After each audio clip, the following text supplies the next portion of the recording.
On the night of September 1st, 1969, the desert air in Tripoli was still and quiet. While most of Libya slept, a group of young military officers crept through the shadows toward the royal palace. They weren't soldiers of fortune or mercenaries. They were sons of farmers, students, and desert tribesmen, and at their head was a 27-year-old army captain named Muammar Gaddafi. In a bloodless coup, they overthrew King Idris I, the aging monarch who had ruled since Libya's independence. By dawn, the royal flag had been replaced with the green banner of revolution. Radio Tripoli announced the birth of a new nation, the Libyan Arab Republic. Within hours, Gaddafi, a man virtually unknown outside the military, was the most powerful figure in Libya. To many, he seemed charismatic, idealistic, even pure. He spoke of unity, justice, and freedom from colonial powers. He promised to use Libya's vast oil wealth to lift its people out of poverty. The world saw a young revolutionary who had risen from the sand to challenge empires. But beneath the charisma was a man who worshipped power, and who would soon be feared by the entire Western world. Gaddafi was born in 1942 in a Bedouin tent near Sirte, a barren stretch of desert along Libya's central coast. He grew up in poverty, herding goats and sleeping under the stars. He idolized Egyptian President Gamal Abdel Nasser, who had overthrown his own monarchy and declared a socialist Arab republic. Gaddafi devoured Nasser's speeches and writings and dreamed of doing the same for Libya. As a young officer, he was obsessed with two things: revolution and revenge. He despised the old monarchy, which he saw as corrupt and subservient to the West, and he hated the presence of American and British military bases on Libyan soil. To him, they were symbols of humiliation, proof that his country's independence was only an illusion. When his coup succeeded, Gaddafi wasted no time in reshaping Libya. He nationalized foreign banks, oil companies, and land. He expelled British and American forces from their bases and seized their assets. To the Arab world, he became a hero, the young revolutionary who stood up to the West. But as his power grew, so did his paranoia. He modeled his regime on a strange hybrid of socialism, Islam, and tribal loyalty. He called it the Third International Theory, laid out in his infamous Green Book. In it, he rejected both capitalism and communism, claiming he had discovered a new path for humanity. To outsiders, it was a bizarre mix of political philosophy and delusion. He banned political parties, shut down newspapers, and declared that Libya would be ruled not by a government, but by the will of the people. In reality, every decision flowed through one man, Gaddafi himself. He crushed dissent with brutal efficiency. Suspected traitors were executed on live television. Students who protested were hanged in university courtyards as the world watched in horror. Gaddafi's Libya became a police state, a nation where one man's paranoia dictated the lives of millions. And yet, he remained defiant. He poured billions of Libya's oil revenue into grand projects, highways, schools, and hospitals, transforming a once impoverished nation into one of Africa's richest. But he also began exporting something else: terror. During the 1970s and 80s, Gaddafi positioned himself as the self-proclaimed leader of a global anti-imperialist revolution. He funded militant groups across Africa, Europe, and the Middle East. From the Irish Republican Army to the Palestinian Liberation Organization, from German radicals to African guerrillas, Gaddafi armed anyone who shared his hatred of Western power. To the United States and its allies, Libya became a rogue state, a training ground for terrorists and a safe haven for fugitives. He saw himself as untouchable. He believed that Libya's oil wealth and his ability to play East against West made him immune from retribution. But in Washington, patience was wearing thin. By 1981, a former Hollywood actor had entered the White House, Ronald Reagan, and Reagan had no interest in tolerating Gaddafi's games. Reagan's advisors called Gaddafi the most dangerous man in the world. The CIA gave him a code name, Mad Dog of the Middle East. It was a label that would define him for the rest of his life. At first, the United States tried containment. American jets began patrolling the Gulf of Sidra, a stretch of water Gaddafi claimed as Libya's territorial boundary. When U.S. Navy planes crossed it in 1981, Libyan fighter jets were sent to intercept them. The confrontation lasted seconds. 2 Libyan MiG-23s were shot out of the sky by American missiles. Gaddafi vowed revenge. In the years that followed, terrorist attacks traced back to Libya began appearing across the globe. Airport bombings in Rome and Vienna killed dozens of travelers. A Pan Am flight was hijacked. A Berlin nightclub frequented by American soldiers was bombed. Each time, the evidence led back to Libyan agents, trained, funded, and protected by Gaddafi's intelligence services. For the CIA, this was no longer about ideology. It was personal. The Berlin discotheque bombing on April 5, 1986, was the breaking point. At 1:45 a.m., a bomb exploded in La Belle nightclub, killing 3 people, 2 of them American servicemen, and injuring over 200 others. Within hours, intelligence from intercepted communications confirmed that the attack had been ordered directly by Libyan intelligence. President Reagan was furious. In a televised address, he called Gaddafi a mad dog who must be taught a lesson. For weeks, the CIA and the Pentagon prepared a response.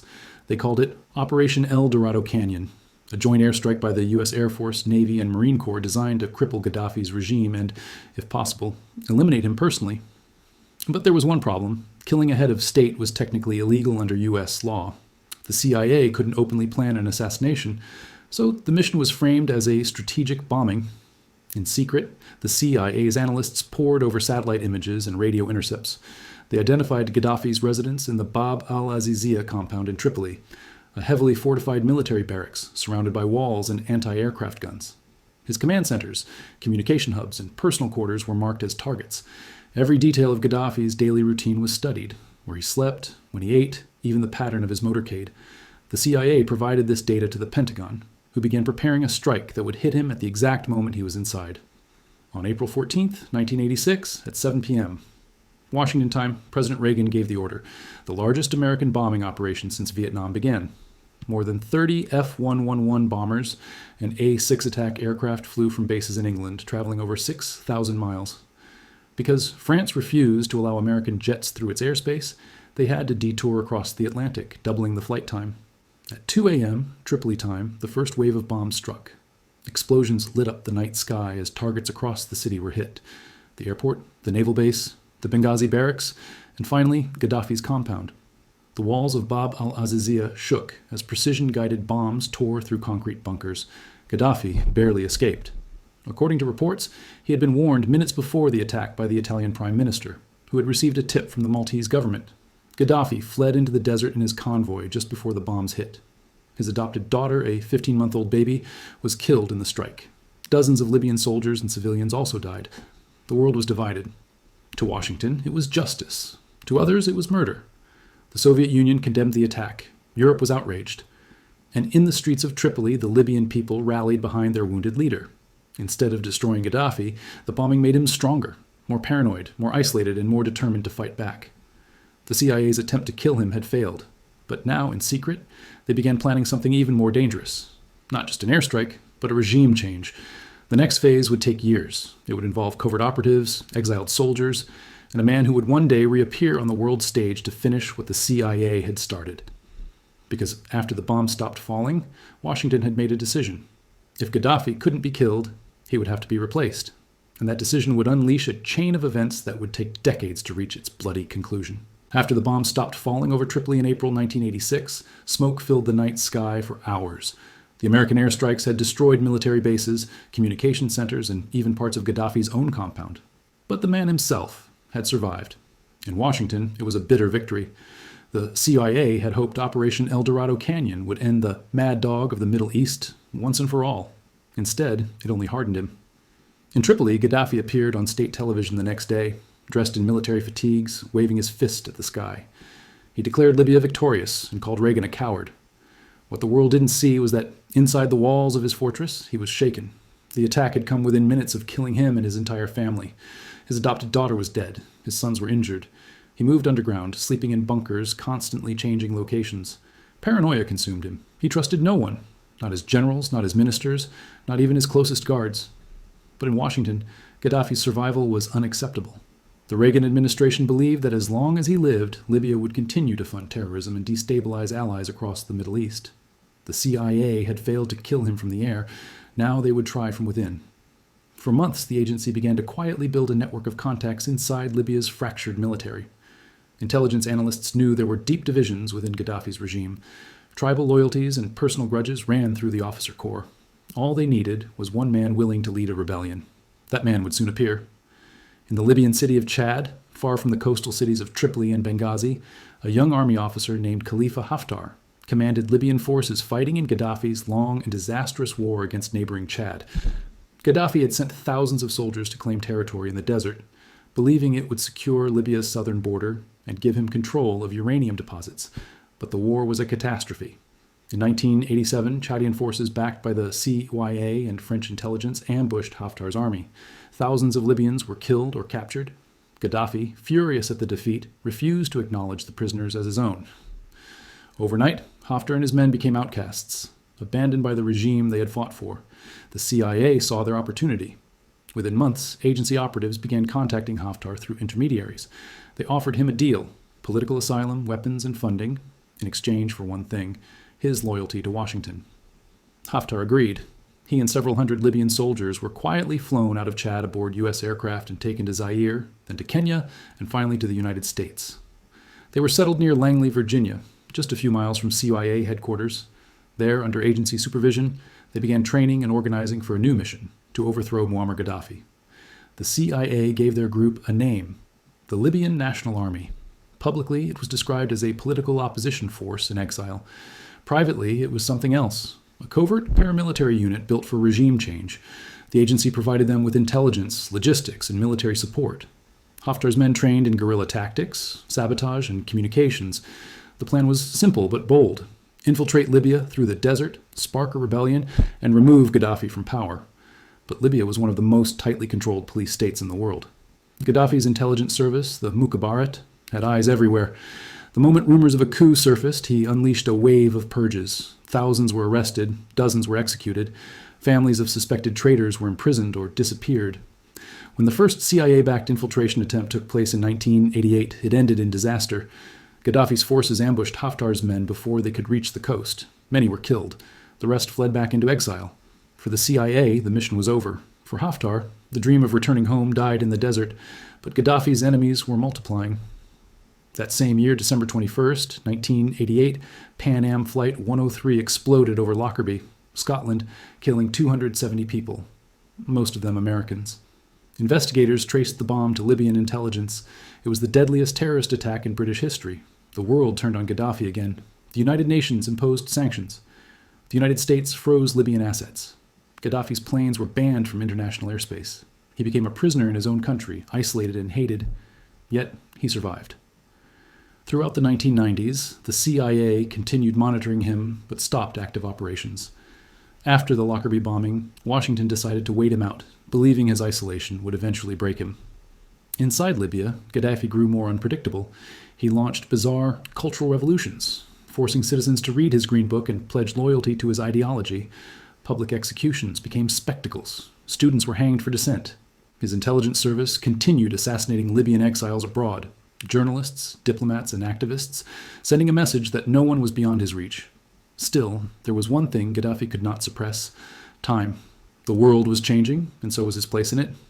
In 1989, the Berlin Wall fell.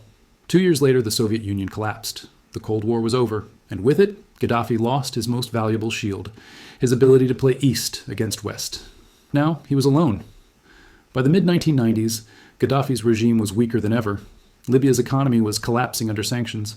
Oil exports had fallen by half. Food shortages spread through the cities. Discontent simmered beneath the surface. And in the eastern city of Benghazi, a new threat emerged: Islamist militias inspired by al-Qaeda and Afghanistan's Mujahideen. They called themselves the Libyan Islamic Fighting Group. Their mission was to overthrow Gaddafi and establish an Islamic State. Ironically, these were the same kinds of militants Gaddafi had once funded to attack the West. Now they were coming for him. The CIA watched closely but didn't intervene. For the agency, the situation was almost poetic. Gaddafi was being hunted by his own creation. Through the 1990s, assassination attempts on Gaddafi became frequent. In 1996, his convoy was ambushed by Islamist rebels in Sirte. His car was riddled with bullets, and several of his bodyguards were killed. He barely survived. Once again, he retaliated with brutal force. His army slaughtered hundreds in revenge. But the message was clear. Even his own people wanted him gone. Yet somehow, Gaddafi always escaped. Then, something unexpected happened. September 11th, 2001. As the world changed overnight, Gaddafi saw an opportunity. While the U.S. declared a global war on terrorism, Libya suddenly found itself on the same side. Within days of the attacks, Gaddafi condemned al-Qaeda and offered his cooperation to Washington. He claimed Libya was a victim of terrorism, not a sponsor of it. At first, few believed him. But then he did something even more surprising. In 2003, Gaddafi publicly renounced Libya's weapons of mass destruction program. He invited international inspectors to dismantle his nuclear and chemical weapons facilities. The world was stunned. After decades of defiance, the mad dog had rolled over. Behind the scenes, the CIA and MI6 had spent months negotiating with his envoys. The deal was simple. In exchange for giving up his WMDs and compensating victims of past terrorist attacks, the West would lift sanctions and restore diplomatic relations. For Gaddafi, it was a chance to end his isolation. For Washington, it was proof that even dictators could be tamed. By 2004, Libya was reintroduced to the global stage. U.S. oil companies returned. European leaders visited Tripoli. Tony Blair shook Gaddafi's hand in front of cameras. He was back, not as a pariah, but as a partner. And somewhere in Virginia, Khalifa Haftar, the CIA's old rebel commander, watched the man he'd tried to overthrow walk freely on television. The agency's coup had failed. The airstrikes had failed. But Gaddafi's story wasn't over, because buried deep beneath Libya's fragile peace, old rivalries were waiting to explode again. In 2011, the Arab Spring would sweep across North Africa. Dictators would fall, protests would rise, and for the first time in decades, the CIA's forgotten dream of regime change in Libya would return, with devastating consequences. And this time, the end of Muammar Gaddafi would not come from the sky or from the shadows. It would come from his own streets, his own people, and from a world that had learned how to kill a man without ever pulling the trigger. By 2011, Muammar Gaddafi had ruled Libya for more than 4 decades. He had survived coups, sanctions, airstrikes, and assassination attempts. His enemies called him a dictator, his allies called him a revolutionary. And to the world, he was the last relic of a vanished era. A man who had outlived every president who tried to destroy him. But that year, something began to shift, not just in Libya, but across the entire Arab world. From Tunisia to Egypt, millions of people rose up against their rulers. Dictators fell one by one, toppled not by foreign armies, but by their own citizens. The Arab Spring had begun, and Gaddafi watched in disbelief as it reached his doorstep. In February 2011, protests erupted in Benghazi, the same eastern city that had defied him for decades. What began as peaceful demonstrations over the arrest of a human rights lawyer quickly escalated into open rebellion.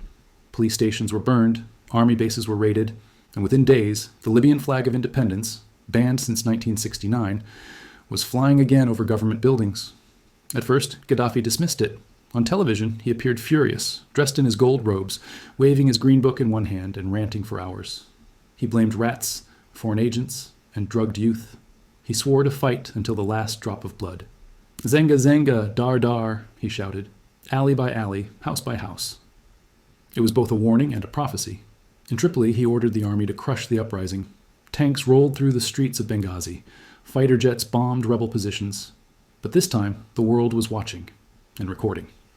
Videos of civilian massacres flooded social media. International outrage grew. The same Western leaders who had once welcomed Gaddafi back into their world were now calling for his removal.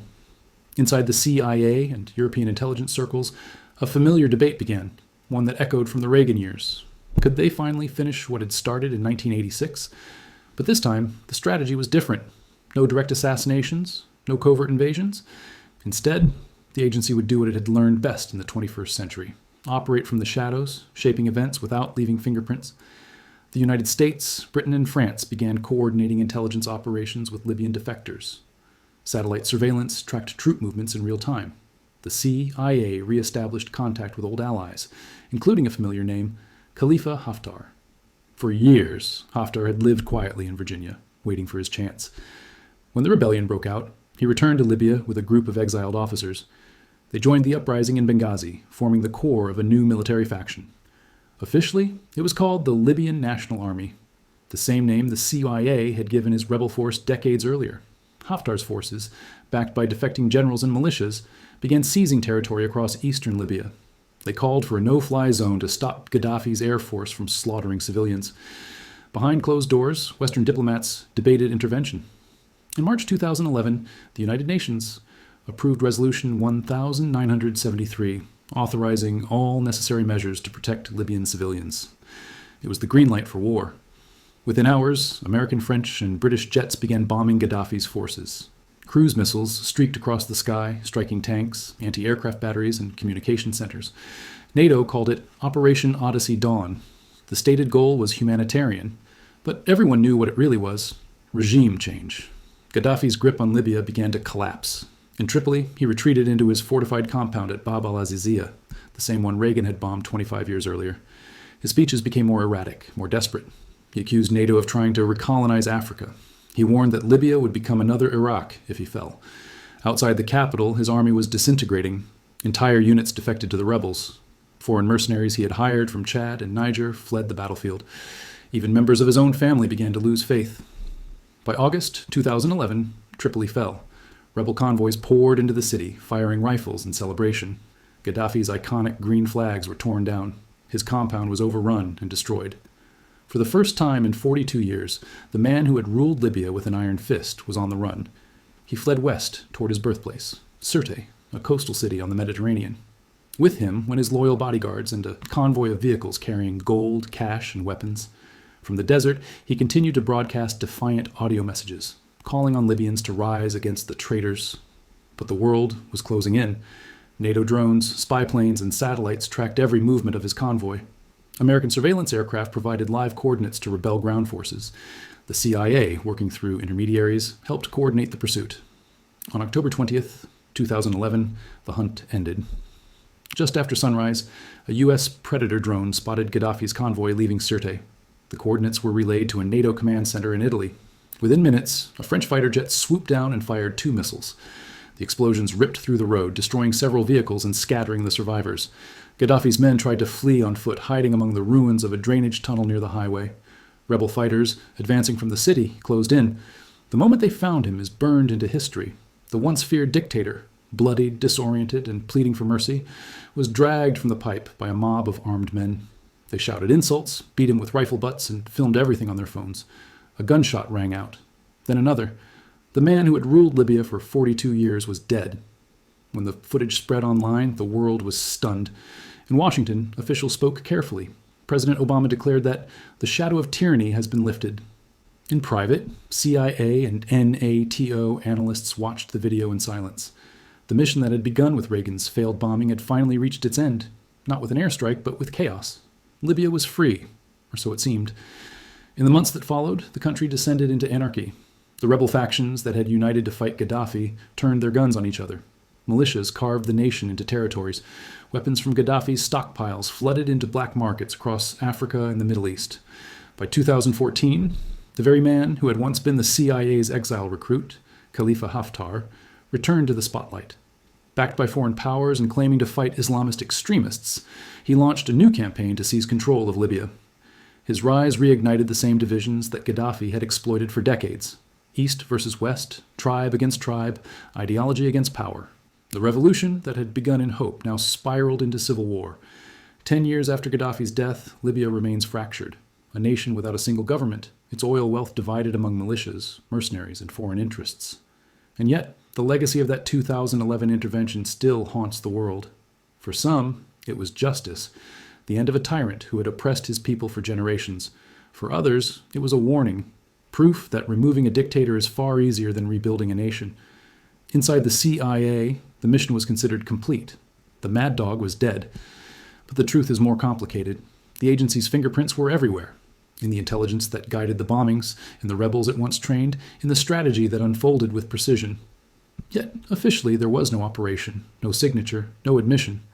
The CIA had learned something from decades of shadow wars, that sometimes victory means never claiming credit. And in that silence lies the cost of modern power. Wars without declarations, enemies without faces, assassinations without bullets. When Muammar Gaddafi was dragged from that drainage pipe, it wasn't just the end of a man. It was the end of an era, the moment when Cold War revenge gave way to the age of invisible war. Because, in the end, the CIA didn't need to kill Gaddafi with bombs or bullets. They killed him with time. 40 years of isolation, pressure, betrayal, and manipulation. The world changed, the alliances shifted, and the mad dog was finally cornered. His final words caught in the chaos were simple: don't shoot. But history never listens to mercy. And as Libya fell into the silence that follows every revolution, one truth became undeniable. The same powers that create order are always the ones that create the chaos to replace it. The CIA's mission had ended, but the consequences were only beginning.